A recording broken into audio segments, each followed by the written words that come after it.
Le 1er février 2019, j'ai fait une rencontre qui aurait pu changer ma vie. Ce jour-là, j'ai rencontré un jeune entrepreneur qui m'a proposé d'investir dans sa start-up. À l'époque, sa start-up est minuscule, personne ne la connaît, personne n'en a entendu parler. Mais aujourd'hui, cette start-up fait énormément parler d'elle. Et pour cause, non seulement elle a réuni les investisseurs les plus connus, comme SoftBank, l'investisseur dans TikTok, Uber, WeWork, etc. Mais surtout, elle vient d'atteindre une valorisation de 3,7 milliards de dollars. Comparé à la valorisation d'il y a 2 ans, quand elle était minuscule et inconnue, c'est beaucoup plus. Et en faisant un rapide calcul, en ayant investi dans cette start-up il y a 2 ans, j'aurais aujourd'hui une plus-value de 213 millions d'euros. Plus de 200 millions d'euros de gains en 2 ans. Tu imagines ? Mais le problème, c'est que j'ai dit non et j'ai refusé d'investir. Et j'ai peut-être raté le meilleur investissement de ma vie. Dans cette vidéo, on va s'intéresser au projet en question. Je vais t'expliquer les raisons qui m'ont amené à dire non à l'époque et surtout, on va voir ensemble comment ne pas rater la prochaine pépite.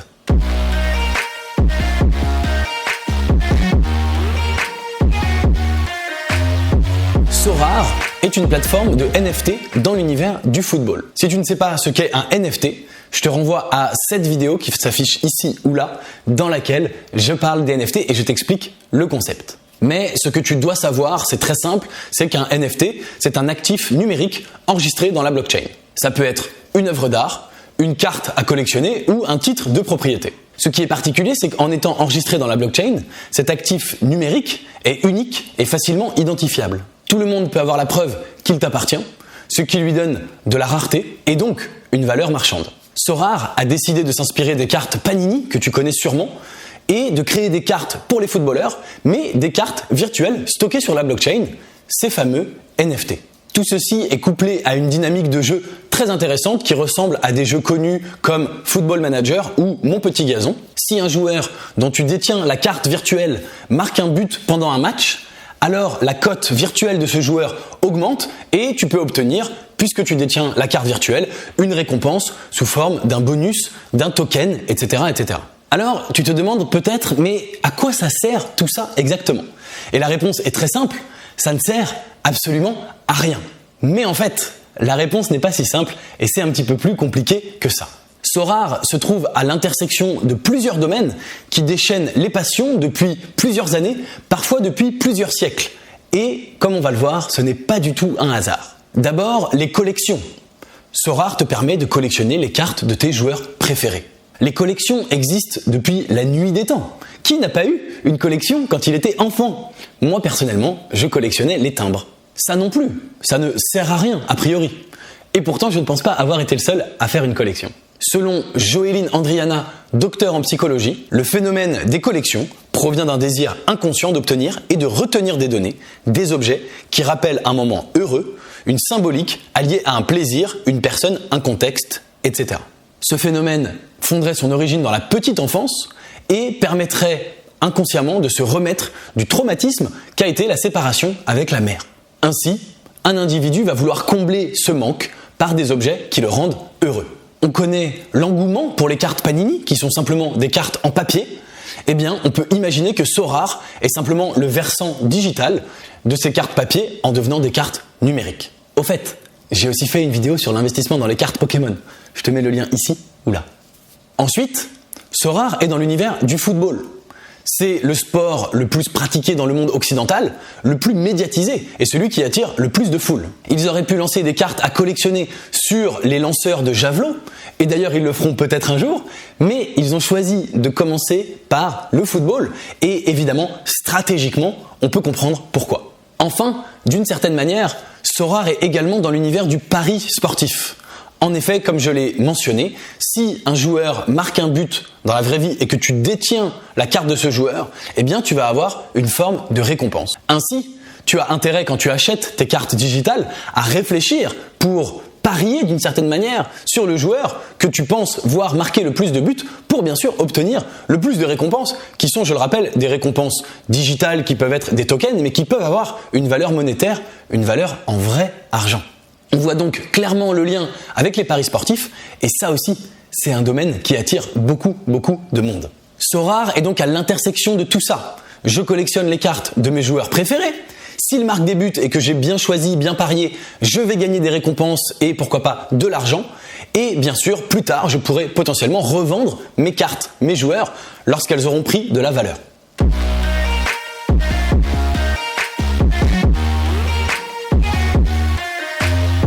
Quelques jours après notre rencontre, j'envoie ce mail à Nicolas. Hello Nicolas, merci pour ton mail et félicitations pour ton round. Effectivement, le timing et mes réflexions font que je ne vais pas me positionner sur ce tour. N'hésite pas à me tenir au courant de la suite, ça me ferait très plaisir. À bientôt. Alors oui, c'est vrai, le timing était serré et ça ne m'arrangeait pas vraiment d'investir pile à ce moment-là. Et je pourrais prétendre ici dans cette vidéo que c'est la raison de mon refus. Mais ce serait faux. J'ai refusé car je n'y croyais pas. Ou du moins, je n'y croyais pas suffisamment. Pour être plus précis, j'avais 2 raisons de ne pas investir dans Sorare. Analysons Sorare à partir de mes critères d'investissement gagnant. Je te rappelle mes 8 critères d'investissement gagnant que tu retrouves dans mon livre. Équipe, unfair advantage, marché, scalabilité, effet d'échelle, monétisation, marge, valorisation et traction. La plupart de ces critères étaient au vert pour Sorare. L'équipe était très bonne et très crédible sur ce projet. La scalabilité et les effets d'échelle étaient bons puisque le projet est entièrement digital. La monétisation et la marge ne posaient aucun souci. Une monétisation via une commission sur les transactions et une marge de 100% moins les frais de transaction sur la blockchain. La valorisation était très abordable et l'unfair advantage était plutôt bon. Des deals signés avec déjà des dizaines de clubs de football alors qu'aucun concurrent n'avait jamais réussi à faire signer des clubs et une technologie de pointe déjà développée pour faire fonctionner le jeu. Tout ça commence donc très bien. Mais il reste 2 critères dont je n'ai pas parlé, le marché et l'attraction. Le marché à l'époque était quasiment inexistant. Et le petit marché qui existait ne m'était pas connu. Je n'avais pas entendu parler du marché des NFT en 2019. Je n'avais pas la vision d'un monde où les gens s'échangeaient des footballeurs virtuels. Je me suis évidemment planté à ce sujet, mais c'est difficile d'investir quand on n'imagine pas un monde futur avec les usages concernant une startup. C'est exactement comme tous ces investisseurs qui ont refusé d'investir chez Airbnb parce qu'ils n'imaginaient pas que des gens aillent dormir chez des inconnus. Ils n'avaient pas une vision du monde où c'était possible et finalement ils se sont trompés. J'y reviendrai tout à l'heure. Tu vois ici pourquoi investir dans un marché en croissance peut être très intéressant. En effet, en 2019, le marché des NFT était absolument minuscule, mais il a littéralement explosé en 2020 et Sorare était extrêmement bien placé pour profiter de cette explosion. Et comme tu t'en doutes, ils en ont très bien profité. C'est frappant pour moi de voir à quel point je me suis trompé et de voir à quel point quelque chose qui me paraissait si étrange il y a 2 ans et absolument improbable, auquel je ne croyais pas du tout, peut paraître seulement 2 ans plus tard comme absolument évident. C'est souvent le cas pour une innovation. On dit qu'une innovation passe par 3 phases. D'abord ridicule, puis dangereux et enfin évident. Si vous croisez l'innovation au moment ridicule, eh bien il faut être très fort pour comprendre que c'est vraiment une innovation, voire une révolution, et la saisir à ce moment-là. En plus de la vision du marché que je n'avais pas, j'avais un autre problème. Il n'y avait pas suffisamment de traction, qui est un critère d'investissement essentiel chez Leonis Investissement. Et pour cause, le projet n'était même pas encore lancé à l'époque et il était seulement en bêta privée. Alors, qu'est-ce que l'attraction ? Il s'agit d'une accélération des ventes d'une startup qui démarre. C'est-à-dire que la startup vend et qu'elle vend de plus en plus et que ça va de plus en plus vite et que ça s'accélère. Pourquoi l'attraction c'est si important pour moi ? Eh bien c'est important car ça fait très souvent la différence entre une startup qui réussit et une startup qui échoue. Rien que ça. Tu connais la statistique qui dit que 9 startups sur 10 échouent. Eh bien cette statistique est vraie et en général les 9 sur 10 qui ont échoué sont des startups qui n'ont jamais atteint le stade de la traction. Les raisons pour ne pas atteindre la traction sont extrêmement nombreuses. Les fondateurs n'arrivent pas à créer le produit qu'ils souhaitent créer, ou ils arrivent à le créer mais ça n'intéresse pas les clients, ou encore ils ne trouvent pas de product market fit, ou ils vendent trop cher, pas assez cher, ça peut arriver, ou le produit intéresse et il y a un product market fit mais les fondateurs ne savent pas comment le vendre, etc., etc. Une startup qui arrive au stade d'avoir de la traction a forcément résolu tous ses problèmes et visiblement le produit plaît, est vendu au bon prix et ils savent le vendre puisque justement il y a de plus en plus de ventes, de plus en plus de clients. Le problème, évidemment, c'est d'investir au bon moment où la startup commence à avoir de la traction, mais pas dans une startup qui a de la traction depuis 2 ans, qui est déjà devenue un géant coté à Wall Street et qui vaut des centaines de milliards. Et c'est exactement pour ça que j'ai créé Léonis Investissement. C'est un club privé dans lequel je te propose d'investir à partir de 2 500 € dans des startups qui viennent de démontrer de la traction, mais qui sont encore très jeunes et donc pour lesquelles on peut faire un énorme multiple sur notre investissement initial. Il s'agit de startups de la Silicon Valley, issues des plus grands incubateurs comme le Y Combinator, et c'est ça qui nous donne une chance absolument inouïe de réaliser des multiples et des gains énormes sur notre investissement. Donc, Sorare n'avait pas de traction, et pour cette raison-là, j'ai dit non. Ce qui est intéressant de remarquer, c'est que si je croisais la même startup aujourd'hui avec les mêmes caractéristiques, je dirais à nouveau non. Ça te démontre que mes critères d'investissement ne sont pas une boule de cristal. Je ne peux pas prédire l'avenir et je dirais non à des startups qui vont potentiellement réussir. Ce qui est très intéressant, c'est que ces critères vont quand même nous donner beaucoup plus de chances d'avoir des succès et de gagner de l'argent, mais encore une fois, ils ne permettent pas de prédire l'avenir. Comme tu l'auras compris, investir sur une startup qui a déjà de la traction nous donne beaucoup plus de chances de tomber sur un winner et donc effectivement de gagner de l'argent.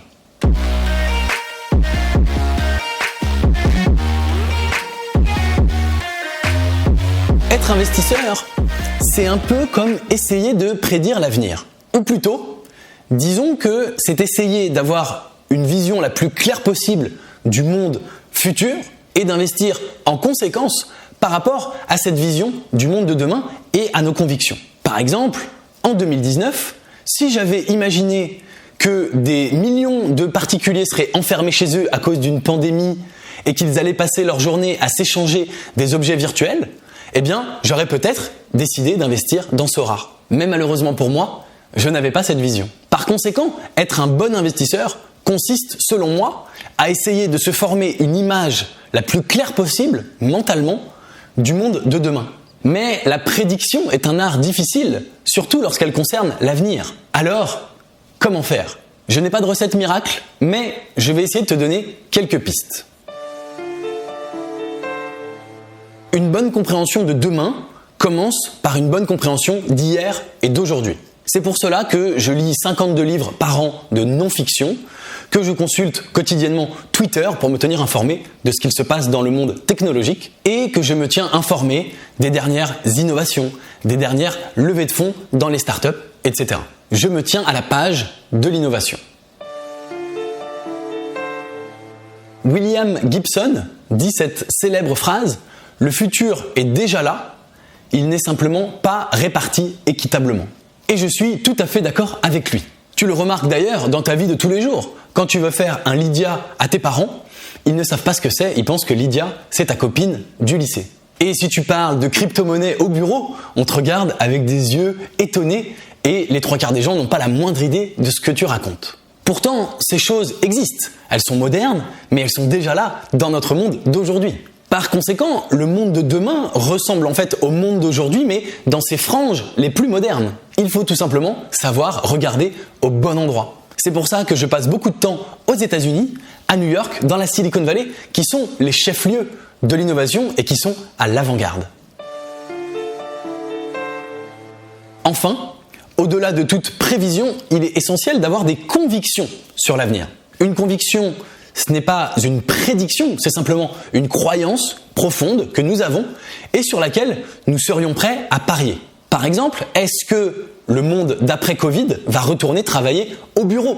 Est-ce que les crypto-monnaies vont s'imposer au niveau mondial et remplacer le dollar ? Est-ce que les NFT vont remplacer l'art dans tous les musées ? Impossible de le savoir de façon certaine, mais moi, j'ai ma petite idée sur le sujet et tu as peut-être ton idée aussi, c'est ta conviction.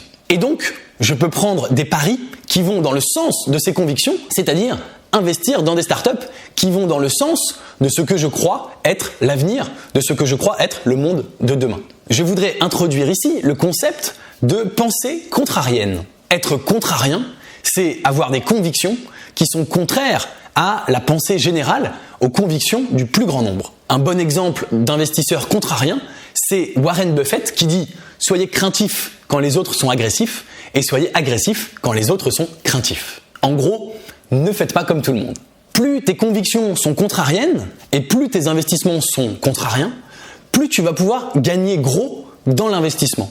Tout simplement parce qu'un investissement contrarien n'attirera pas les foules, n'intéressera pas grand monde, et donc tu vas pouvoir investir très facilement dans cette startup parce que tu es le seul à vouloir y investir. Tu vas pouvoir y investir pour pas cher, bien sûr, c'est la loi de l'offre et de la demande.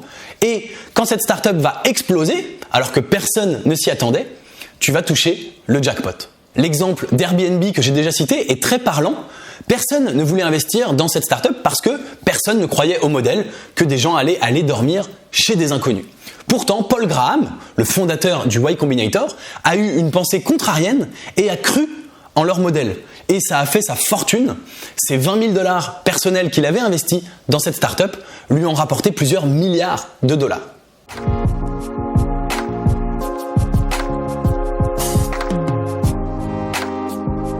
Il est possible qu'avec Sorare, j'ai raté le meilleur investissement de ma vie. Mais je suis reconnaissant de pouvoir en tirer les leçons aujourd'hui et d'être toujours actif en tant qu'investisseur pour essayer à l'avenir de ne pas reproduire ce genre d'erreur. Les opportunités ratées comme celle-ci arrivent toujours dans la vie d'un investisseur et sont normales. On ne peut pas investir partout et avoir raison tout le temps. J'ai par ailleurs investi dans plusieurs startups en amorçage qui se développent extrêmement bien et qui sont en passe de devenir bientôt des licornes et donc potentiellement d'égaler, voire de dépasser cette performance manquée avec Sorare.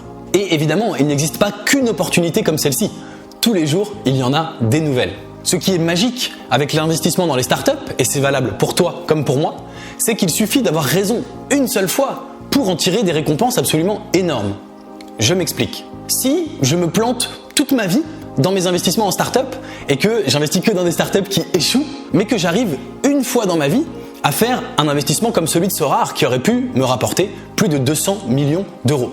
Eh bien, avec tous mes investissements ratés, j'aurais probablement perdu des dizaines de milliers d'euros, peut-être des centaines de milliers d'euros.